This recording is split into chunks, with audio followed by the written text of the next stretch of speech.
जय हिंद दोस्तों। लेखपाल परीक्षा में अच्छा स्कोर करने के लिए आज हम सॉल्व करेंगे यूपी लेखपाल मॉडल पेपर पट्टी सेट नंबर 1। लेखपाल की परीक्षा में 100 प्रश्न पूछे जाते हैं, जिसमें 25 प्रश्न हिंदी, 25 प्रश्न गणित, 25 प्रश्न सामान्य ज्ञान और 25 प्रश्न ग्राम समाज एवं विकास से पूछे जाते हैं। चलो शुरू करते हैं।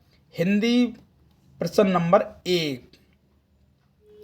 पहला प्रश्न है, जिस समास के पदों में विग्रह नहीं होता है वह है अव्ययीभाव समास, द्वंद्व समास, कर्मधारय समास या तत्पुरुष समास। तो राइट ऑप्शन है ऑप्शन ए, अव्ययीभाव समास। जिस समास के पदों में विग्रह नहीं होता है वह है अव्ययीभाव समास। इसको याद रखना क्योंकि इसमें उपसर्ग जुड़ा रहता है। अव्ययीभाव समास में उपसर्ग जुड़ा रहता है। अगला प्रश्न है, सूर्योदय किस संधि का उदाहरण है? दीर्घ स्वर संधि, गुण स्वर, एड़ स्वर या वृद्ध स्वर। तो सूर्योदय जिसमें छोटी ए की मात्रा या छोटो औ की मात्रा हो तो वहां होती है हमारी गुण संधि। तो राइट ऑप्शन है ऑप्शन बी, सूर्योदय है गुण स्वर संधि का उदाहरण है। अगला प्रश्न है, निम्नलिखित में कौन सा शब्द पुल्लिंग है? सड़क, किताब, नाक, दही। तो इजी क्वेश्चन है दोस्त। राइट ऑप्शन है ऑप्शन डी, दही। तो दही शब्द है वो है हमारा पुल्लिंग, क्योंकि दही खा लिया, दही ले आए, लेकिन दही खा लई ये नहीं है, दही है पुल्लिंग। ठीक है। अगला प्रश्न है, निम्न में कौन सा शब्द अबकारी नहीं है? हाथी, यहाँ, इधर, उधर। तो दोस्त राइट ऑप्शन ऑप्शन ए, हाथी। हाथी शब्द है वो अबकारी शब्द नहीं है। यहाँ, इधर, उधर ये सभी, जहाँ, क्यों, कैसे ये सभी हैं अबकारी शब्द। तो राइट ऑप्शन ऑप्शन ए, हाथी जो नहीं है। अगला प्रश्न है, निम्न में कौन सा शब्द अनिश्चित संख्यावाचक विशेषण नहीं है? 10, कुछ, कई, सब कुछ। तो अनिश्चित संख्यावाचक विशेषण नहीं है, तो कौन सा नहीं है? 10। राइट ऑप्शन ए, 10, क्योंकि 10 निश्चित है। 10 है वो निश्चित है, और अनिश्चित में कुछ कितने भी हो सकते हैं, सब कुछ, कई, ये सभी हैं अनिश्चित संख्यावाचक। ठीक है दोस्त। अगला प्रश्न है,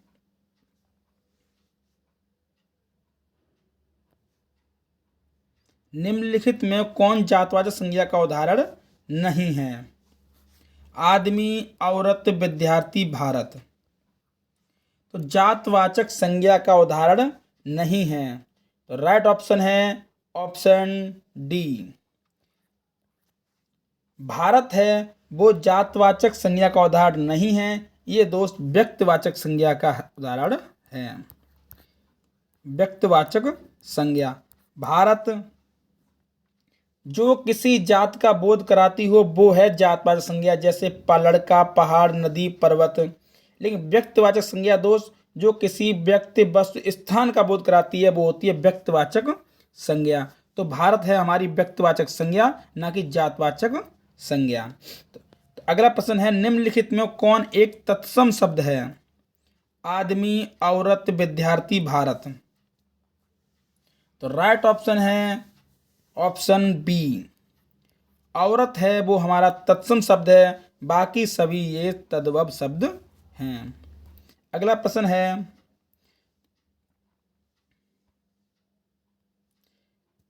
किस स्वर का कोई मात्रा चिन्ह नहीं होता? किस स्वर का कोई मात्रा चिन्ह नहीं है? छोटा आ, बड़ा आ, छोटी ए, बड़ी औ। तो राइट ऑप्शन आप सभी को शायद पता ही होगा, ऑप्शन ए, आ, क्योंकि छोटे आ का कोई मात्रा चिन्ह नहीं होता है। अगला प्रश्न है, बिहार की राजधानी पटना किस बिहारी बोली के क्षेत्र में स्थित है? जो पटना है वो कौन सी बिहार की बोली में के क्षेत्र में स्थित है? मैथिली, भोजपुरी, मगही, अंगिका।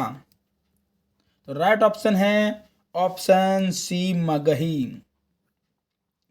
बिहार की राजधानी पटना दोस्त बिहारी बोली क्षेत्र मगही क्षेत्र में स्थित है। इसको याद रखना, इंपॉर्टेंट क्वेश्चन है ये।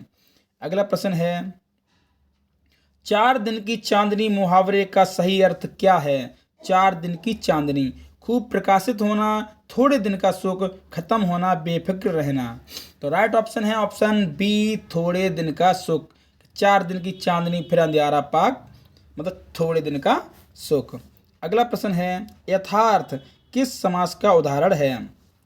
यथार्थ किस समास का उदाहरण है? तत्पुरुष समास, कर्मधारय समास, अव्ययीभाव समास या द्विगु समास। तो राइट ऑप्शन है ऑप्शन सी, अव्ययीभाव समास। यथार्थ या प्लस थार्थ उपसर्ग का प्रयोग होता है तो अव्ययीभाव समास। अगला है मुंह तोड़ शब्द कौन सा समास है? मुंह तोड़ तत्पुरुष समास, कर्मधारय समास, अव्ययीभाव समास, द्वंद्व समास। तो राइट ऑप्शन है ऑप्शन ए, तत्पुरुष समास। मुंह तोड़, मुंह से तोड़, तो कारक चिन्ह है। तत्पुरुष समास में दोस्त कारक चिन्ह का लुप्त होता है, का कारक चिन्ह। और कर्मधारय समास है जो के समान, अव्ययीभाव समास उपसर्ग जुड़ा होता है, और द्वंद्व समास जिसमें डैश का प्रयोग होता है योजक चिन्ह का। तो मुंह तोड़ में हमारा है तत्पुरुष समास, ऑप्शन ए इज राइट। अगला है पाप पुण्य में कौन सा समास है? पाप पुण्य में कौन सा समास है? तत्पुरुष समास, कर्मधारय समास,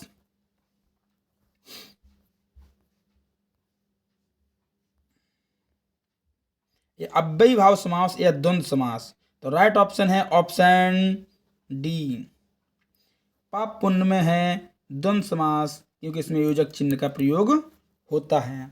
अगला प्रश्न है दाज्यू कहानी किसकी रचना है? दाज्यू कहानी, ये दोस्त बहुत ही इंपॉर्टेंट प्रश्न है, इसको कई बार परीक्षा पूछा जा चुका है। दाज्यू कहानी यशपाल, शेखर जोशी, बटरोही या अमरकांत। तो राइट ऑप्शन है ऑप्शन बी, शेखर जोशी। तो दाज्यू कहानी है वो शेखर जोशी की रचना है, इसको याद रखना, ये बहुत ही इंपॉर्टेंट प्रश्न है दोस्त। अगला प्रश्न है जूही की कली, ये भी इंपॉर्टेंट प्रश्न है। जूही की कली किस कवि की प्रथम रचना है या किस कवि की रचना है? प्रथम भी है और इनकी रचना भी है। तो किस कवि की प्रथम रचना है? निराला, महादेवी वर्मा, प्रसाद या पंत।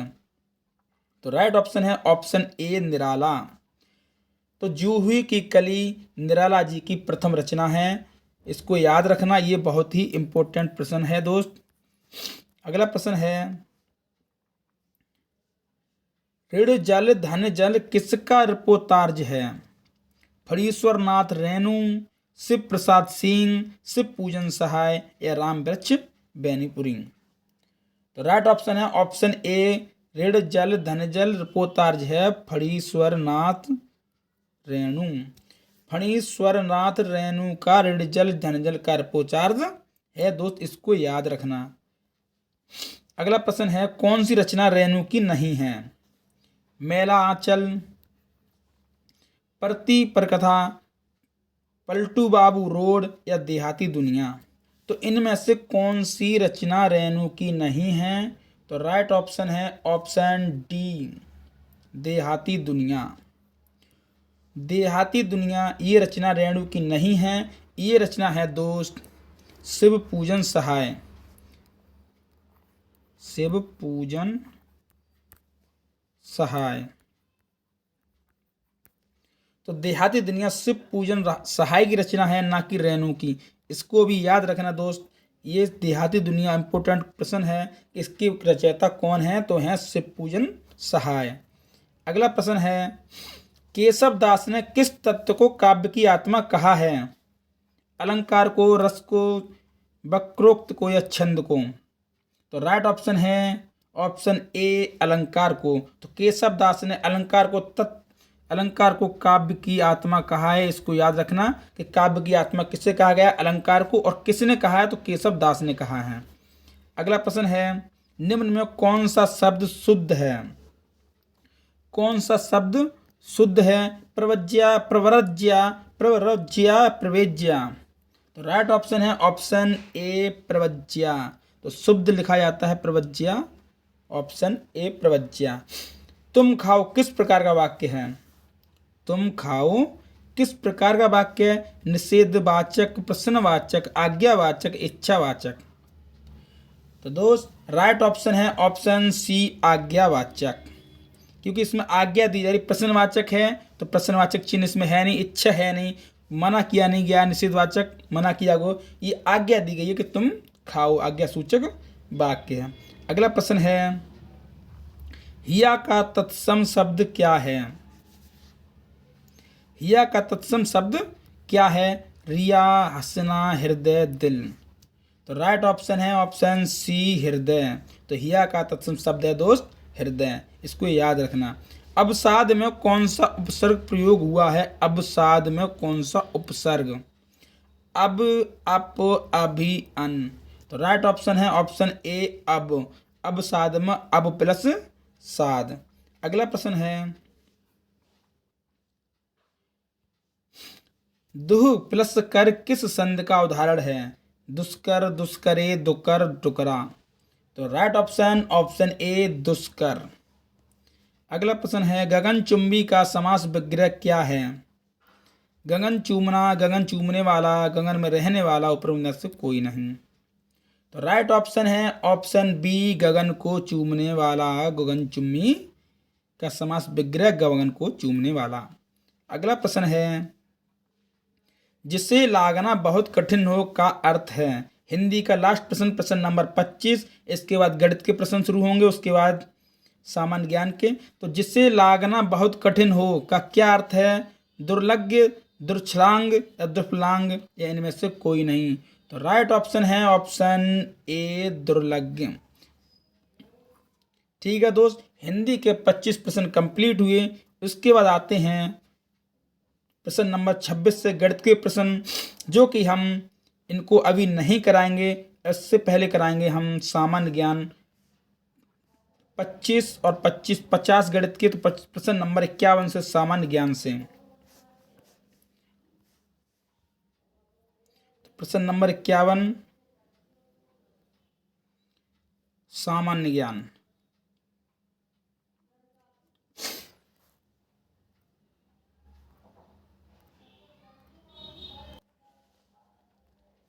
सामान्य ज्ञान प्रश्न नंबर 51, एक्सरे की खोज किसने की?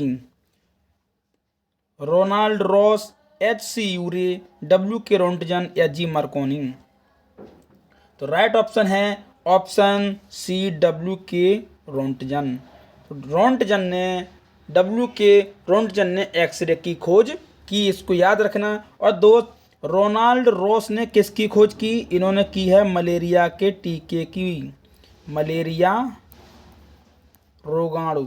दोस्त इसको भी याद रखना, मलेरिया रोगाणु की खोज की है रोनाल्ड रॉस ने। और एच.सी. यूरे इन्होंने खोज की है भारी पानी, भारी पानी जिसको फॉर्मूला है DTO, DTO भारी पानी की खोज की है एच.सी. यूरे ने। और जी मार्कोनी ने खोज की है रेडियो की।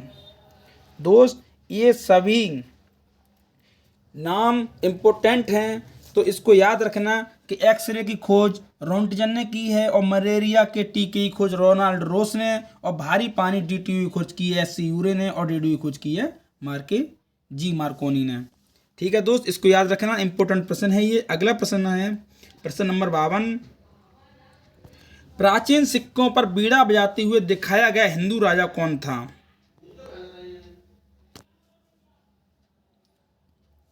विक्रमादित्य, समुद्रगुप्त, हर्षवर्धन या चंद्रगुप्त मौर्य। तो राइट ऑप्शन है ऑप्शन बी समुद्रगुप्त। जो प्राचीन सिक्कों पर बीड़ा बजाते हुए दिखाया गया राजा है वो हिंदू राजा है समुद्रगुप्त। दोस्त इसको याद रखना। अगला प्रश्न है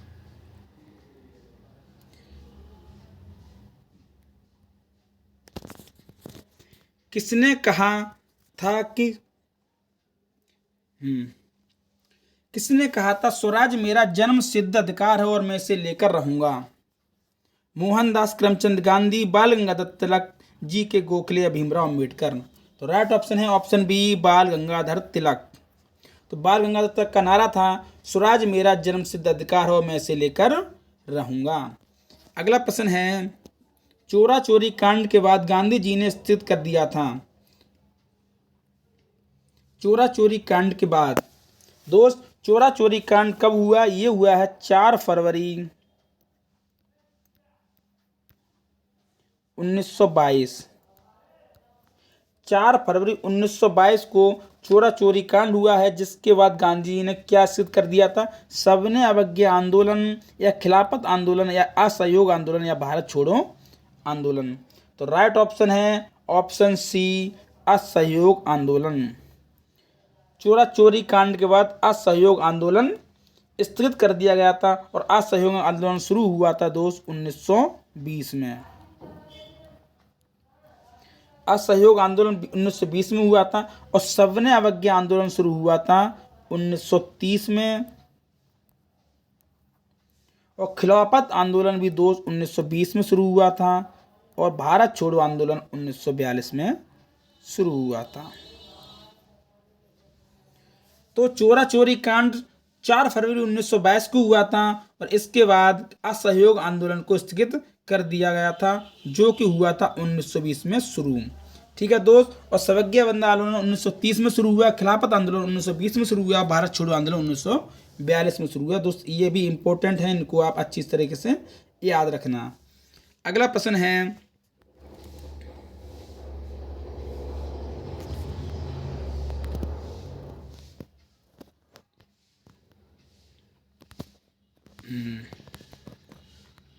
रक्त के ए बी वर्ग वाला व्यक्ति ऐसे व्यक्ति को रक्तदान कर सकता है जिसके रक्त का कोई वर्ग हो। ए बी ओ, तो ए बी वर्ग वाला इसी व्यक्ति को रक्त दे सकता है जिसका वर्ग क्या हो? ए बी ही हो। Right option option C. A B वर्ग वाला दोस्त उसे ही खून दे सकता है जिसका वर्ग ए हो या बी हो, ये नहीं केवल ए बी हो। अगर ए बी है तो वो ए बी वर्ग वाले को खून दे सकता है। अगला प्रश्न है संविधान के अंतर्गत निम्न में से कौन सा एक मौलिक अधिकार है? शिक्षा का अधिकार, काम का अधिकार, संपत्ति का अधिकार, सूचना का अधिकार। तो संविधान के अंतर्गत कौन सा एक मौलिक अधिकार है? तो राइट ऑप्शन है ऑप्शन ए, शिक्षा का अधिकार। शिक्षा का अधिकार एक मौलिक अधिकार है संविधान के अंतर्गत। अगला प्रश्न है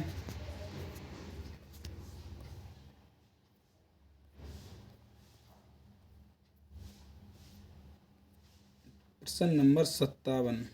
कहाँ खो गए?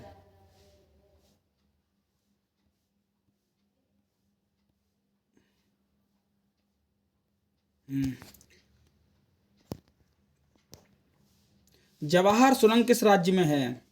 हिमाचल प्रदेश, जम्मू कश्मीर, उत्तराखंड, गोवा।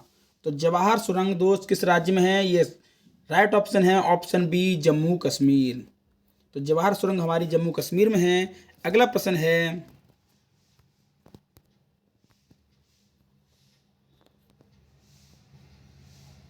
मंत्रिपरिषद से पदत्याग करने के लिए मंत्री किसे अपना पदत्याग संबोधित करता है?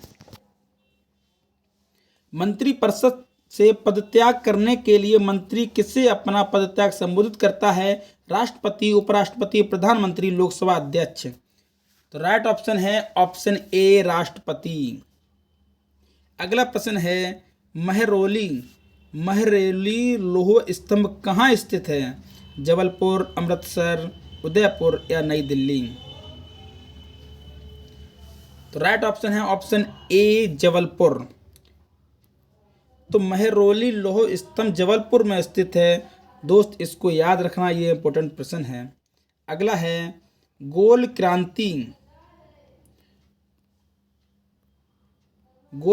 का संबंध किससे है? टमाटर उत्पादन, आलू उत्पादन, अंडा उत्पादन या शलजम उत्पादन। तो राइट ऑप्शन है ऑप्शन बी, आलू उत्पादन। तो गोल क्रांति का संबंध है आलू उत्पादन से। और टमाटर उत्पादन, तो लाल क्रांति संबंधित है दोस्त टमाटर उत्पादन से। और रजत क्रांति संबंधित है अंडा उत्पादन से। रजत क्रांति उत्पादन संबंधित है अंडा उत्पादन से। और शलजम उत्पादन संबंधित है बागवानी क्रांति से।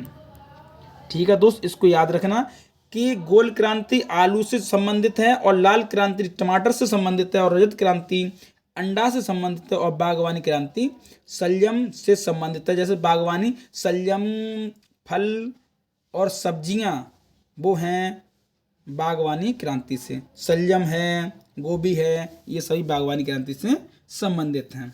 ठीक है, तो इसको याद रखना। अगला प्रश्न है चंपारण सत्याग्रह के दौरान महात्मा गांधी के साथ कौन शामिल थे? वल्लभ भाई पटेल व विनोबा भावे, जवाहरलाल नेहरू व राजेंद्र प्रसाद व अनुग्रह नारायण सिंह, या महादेव देसाई व मणिबेन पटेल। तो राइट ऑप्शन है ऑप्शन सी, राजेंद्र प्रसाद व अनुग्रह नारायण सिंह। तो चंपारण सत्याग्रह हुआ जिसमें महात्मा गांधी के साथ शामिल थे राजेंद्र प्रसाद व अनुग्रह नारायण सिंह। इसको याद रखना, ये बहुत ही इंपॉर्टेंट प्रश्न है। अगला प्रश्न है उच्च न्यायालय का न्यायाधीश अपना त्यागपत्र किसे देता है? राष्ट्रपति को, अपने उच्च न्यायालय के मुख्य न्यायाधीश को, भारत के मुख्य न्यायाधीश को, या अपने राज्य के राज्यपाल को? राइट ऑप्शन है ऑप्शन ए, राष्ट्रपति। उच्च न्यायालय का न्यायाधीश है वो अपना त्यागपत्र देता है राष्ट्रपति को, इसको याद रखना। अगला प्रश्न है राउरकेला में लौह इस्पात संयंत्र की स्थापना, राउरकेला में लौह इस्पात संयंत्र की स्थापना किस देश के सहयोग से बनी गई है, या किस देश के सहयोग से की गई है? जर्मनी, ब्रिटेन, रूस, जापान। तो राइट ऑप्शन है ऑप्शन ए, जर्मनी। राउरकेला में जो लौह इस्पात संयंत्र की स्थापना हुई है वो जर्मनी के सहयोग से की गई है। विधान परिषद के कितने सदस्य राज्य के राज्यपाल द्वारा मनोनीत किए जाते हैं? राज्य के राज्यपाल द्वारा। वही विधान परिषद में कितने सदस्य मनोनीत किए जाते हैं? तो राइट 1/4, 1/3, 1/6, 1/12। तो दोस्त याद रखना 1/6वां कोरम। राइट ऑप्शन सी, 1/6वां कोरम, मतलब 1/6 जो विधान परिषद के सदस्य हैं उनका 1/6 राज्य के राज्यपाल द्वारा मनोनीत किए जाते हैं। इसको याद रखना, इसको इंपॉर्टेंट प्रश्न है दोस्त। अगला प्रश्न है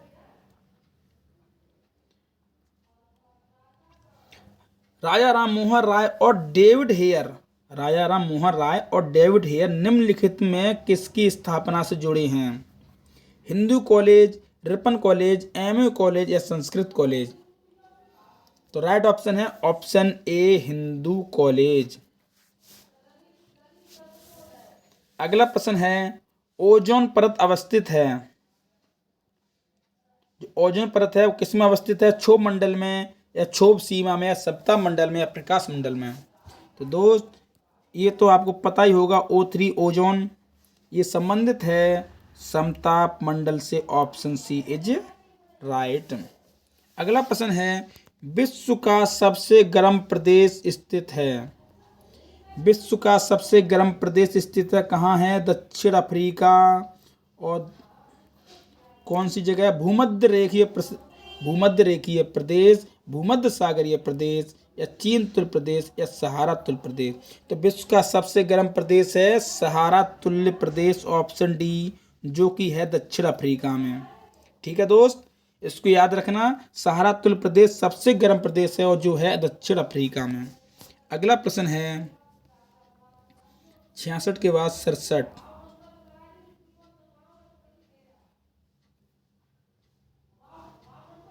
शायद यहाँ कितना हो गया था? 66, 67।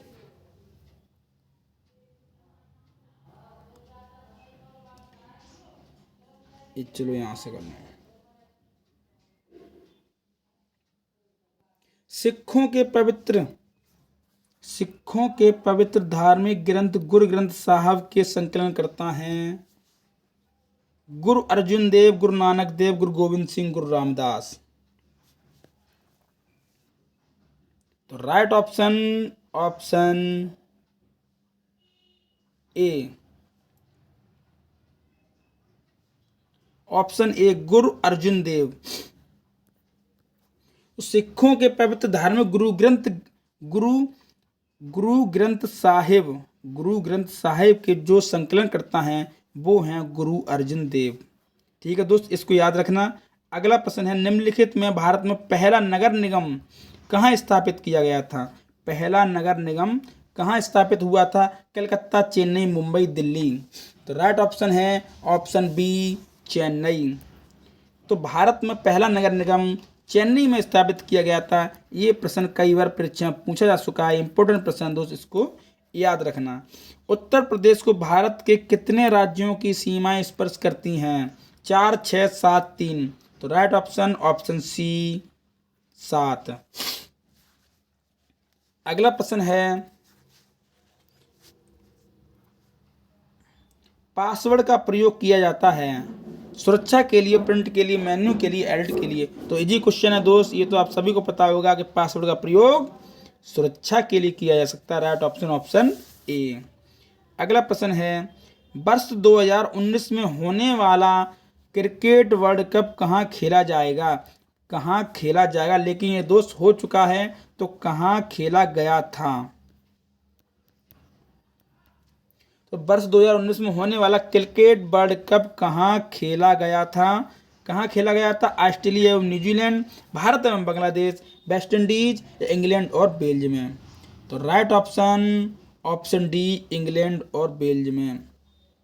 तो 2019 का वर्ल्ड कप इंग्लैंड और बेल्जियम में खेला गया था, जिसमें वर्ल्ड कप जीता था इंग्लैंड ने और विजेता इंग्लैंड और उप विजेता रहा था न्यूजीलैंड।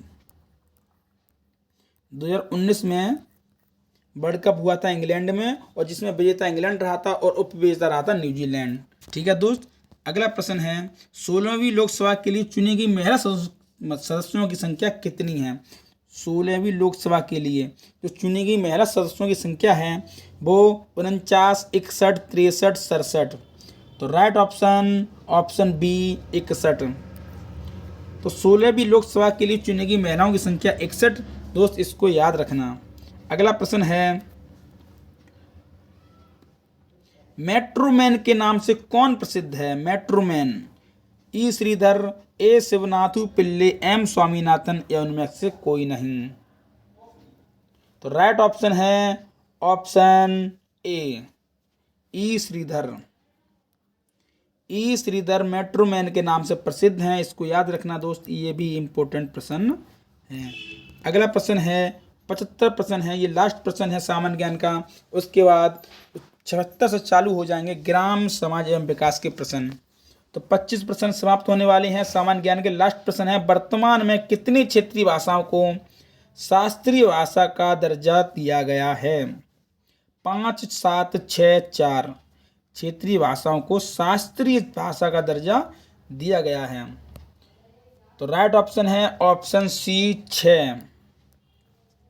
तो 6 क्षेत्रीय भाषाओं को शास्त्रीय भाषा का दर्जा दिया गया है दोस्त, इसको याद रखना। अब हैं आगे 25 प्रश्न ग्राम समाज एवं विकास के प्रश्न नंबर 76 से।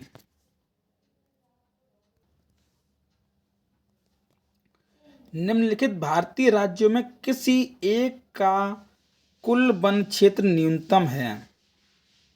सिक्किम, गोवा, हरियाणा, केरल। तो भारतीय राज्यों में किस एक का कुल वन क्षेत्र न्यूनतम है? सिक्किम का, गोवा का, हरियाणा का, केरल का। तो राइट ऑप्शन है ऑप्शन ए सिक्किम। तो सिक्किम का कुल वन क्षेत्र न्यूनतम है, इसको याद रखना। अगला प्रश्न है संसार का सर्वाधिक सब्जी उत्पादक राष्ट्र कौन सा है? चीन, भारत, संयुक्त राज्य अमेरिका या रूस। सर्वाधिक सब्जी उत्पादक राष्ट्र कौन सा है? तो राइट ऑप्शन है option B Bharat.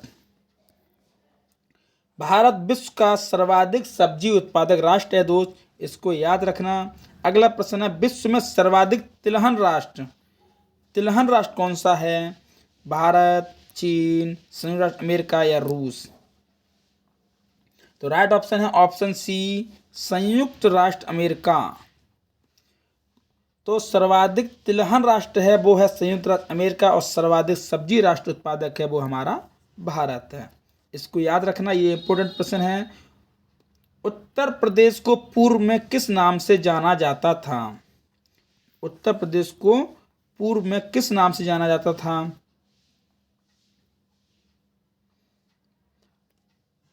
United province, उत्तरी प्रांत, अवध प्रांत या आंध्र प्रदेश। तो right option option A United province. तो उत्तर प्रदेश को पहले यूनाइटेड प्रोविंस नाम से भी जाना जाता था। अगला प्रश्न है दुग्ध उत्पादन में उत्तर प्रदेश का कौन सा स्थान है? प्रथम, द्वितीय, तृतीय, चतुर्थ। तो right option easy question option number A. तो राइट ऑप्शन ऑप्शन ए प्रथम स्थान है। दुग्ध उत्पादन में उत्तर प्रदेश का प्रथम स्थान है। इसको याद रखना दोस्त, इंपॉर्टेंट क्वेश्चन है ये। अगला प्रश्न है प्रदेश में कृषि नीति को व्यवहारिक स्वरूप प्रदान करने हेतु प्रयोगशाला से खेतों तक कार्यक्रम किस कृषि संस्थान की देन है? प्रयोगशाला से खेतों तक कार्यक्रम किस कृषि संस्थान की देन है? पंतनगर विश्वविद्यालय, चंद्रशेखर आजाद कृषि विश्वविद्यालय, या राजा बलवंत सिंह कृषि कॉलेज, या नरेंद्र देव कृषि विश्वविद्यालय। तो बहुत ही इंपॉर्टेंट प्रश्न है दोस्त, ये लेखपाल की परीक्षा में पिछली बार भी पूछा गया था। तो right option option A Pantnagar विश्वविद्यालय। तो प्रयोगशाला से खेतों तक कार्यक्रम जो चलाया है वो चलाया है पंतनगर विश्वविद्यालय कृषि संस्थान ने। ठीक है दोस्त, इसको याद रखना, प्रयोगशाला से खेतों तक। अगला प्रश्न है उत्तर प्रदेश में भावर की टंग पट्टी कहाँ पाई जाती है? भावर की टंग पट्टी कहाँ पाई जाती है? मैदानी क्षेत्रों में, कंकरीले क्षेत्रों में, तराई क्षेत्रों में, या गंगा यमुना के क्षेत्रों में। राइट ऑप्शन है ऑप्शन सी तराई क्षेत्रों में। तो उत्तर प्रदेश के तराई क्षेत्र में भावर की तंग पट्टी पाई जाती है दोस्त, इसको याद रखना, ये इंपॉर्टेंट प्रश्न है। अगला प्रश्न है प्रश्न नंबर 83। सर टॉमस मुनरो किस भू राजस्व बंदोबस्त से संबंधित थे? स्थायी बंदोबस्त, माहलवाड़ी बंदोबस्त, या रेतवाड़ी बंदोबस्त, या इनमें से कोई नहीं। तो राइट ऑप्शन है ऑप्शन सी रेतवाड़ी बंदोबस्त। तो सर मोनस टुमरो रेतवाड़ी बंदोबस्त से संबंधित थे, इसको याद रखना। अगला प्रश्न है कि विशिष्ट कृषि में किसान अपने जोत से अपनी कुल आय का कम से कम कितने प्रतिशत प्राप्त करता है? अपनी कुल आय का जोत से अपनी कुल आय का कितना प्रतिशत प्राप्त करता है? 35, 45, 60, या 50। तो राइट ऑप्शन है ऑप्शन डी। तो अपनी जोत की कुल आय का 50% प्राप्त करता है, कम से कम 50% प्राप्त करता है। ठीक है दोस्त, अगला प्रश्न है और बहुत ही इम्पोर्टेंट प्रश्न है। केंद्रीय भेड़ एवं ऊन अनुसंधान संस्थान स्थापित है बीकानेर में, जसोल में, अंबिका नगर में, या जैसलमेर में। तो बहुत ही इम्पोर्टेंट क्वेश्चन है दोस्त, केंद्रीय भेड़ एवं ऊन अनुसंधान कहाँ स्थित है? तो राइट ऑप्शन है ऑप्शन सी अंबिका नगर में। ठीक है दोस्त, अंबिका नगर में केंद्रीय भेड़ एवं ऊन अनुसंधान स्थित है, इसको याद रखना, ये बहुत ही इम्पोर्टेंट प्रश्न है। अगला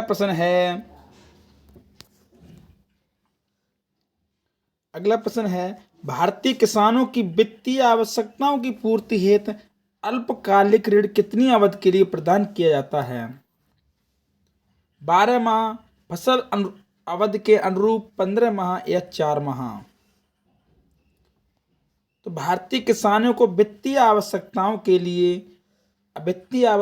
की पूर्ति के लिए जो अल्पकालिक ऋण प्रदान किया जाता है वो कितनी अवधि के लिए दिया जाता है? तो वो दिया जाता है ऑप्शन सी 15 माह।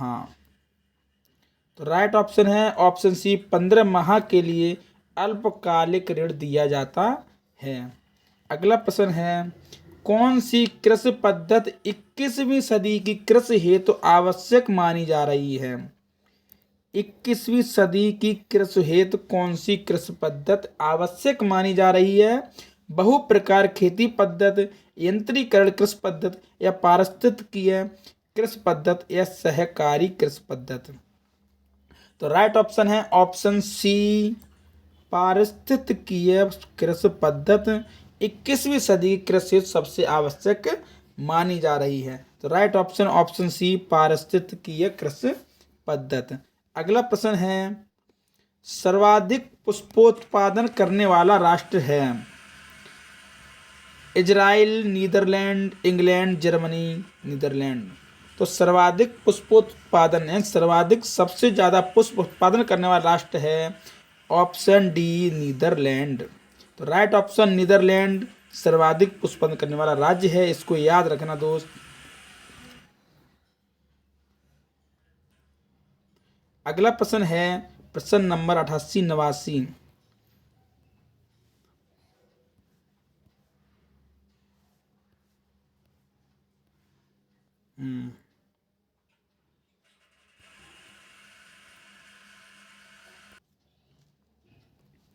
सघन पशु विकास कार्यक्रम कब चला गया? सघन पशु विकास कार्यक्रम कब चला गया? 1963 से 1964, 1964 से 65, 1966 से 67 या 1974 से 75।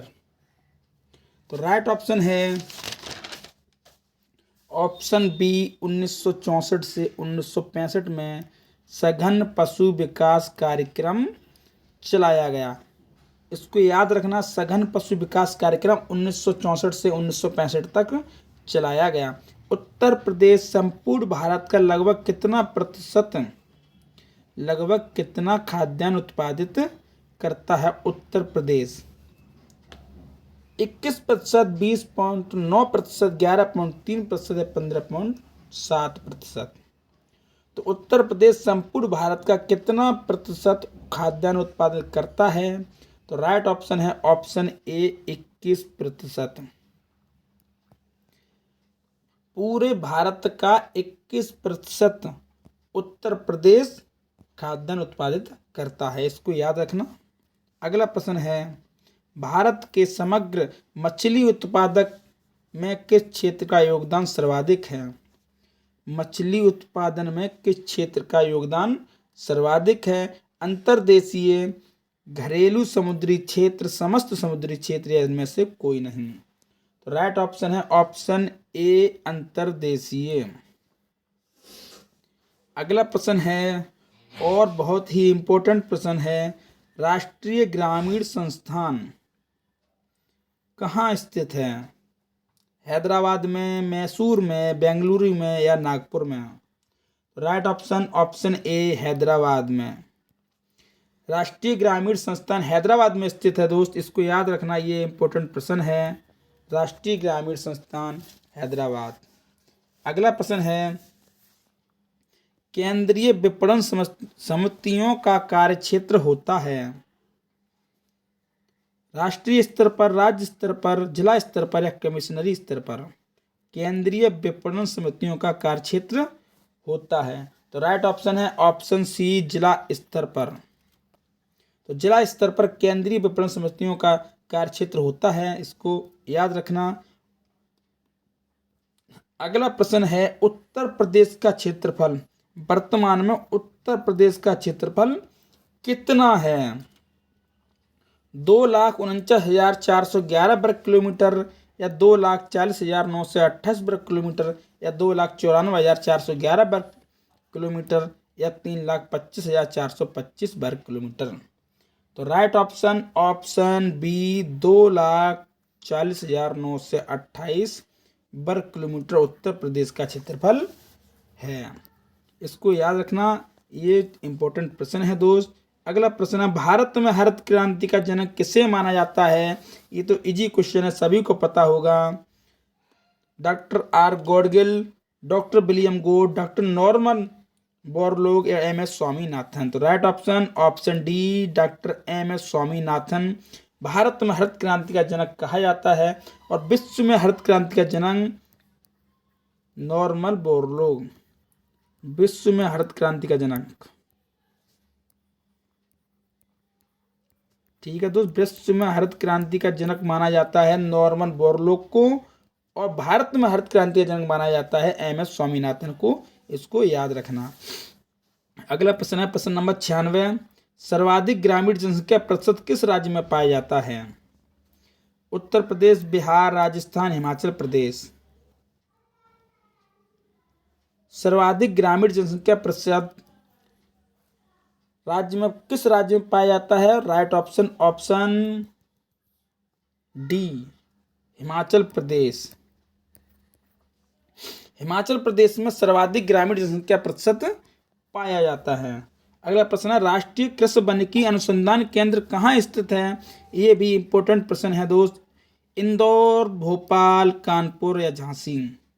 राष्ट्रीय कृषि वानिकी अनुसंधान केंद्र कहाँ स्थित है? यह स्थित है दोस्त ऑप्शन डी, झांसी। इसको याद रखना इंपॉर्टेंट प्रश्न है दोस्त। राष्ट्रीय कृषि वानिकी अनुसंधान केंद्र स्थित है झांसी में। अगला प्रश्न है, उत्तर प्रदेश का निम्नलिखित में कौन सा जिला दक्षिण के पठारी भाग के अंतर्गत नहीं आता? दक्षिण के पठारी भाग के अंतर्गत नहीं आता। दक्षिण का पठारी भाग कौन सा है? तो वो है दोस्त बुंदेलखंड। बुंदेलखंड दक्षिण का पठारी भाग है, बुंदेलखंड। अब इनमें से कौन सा बुंदेलखंड के अंतर्गत नहीं आता? जालौन, आगरा, हमीरपुर, झांसी? तो right option option B, Agra.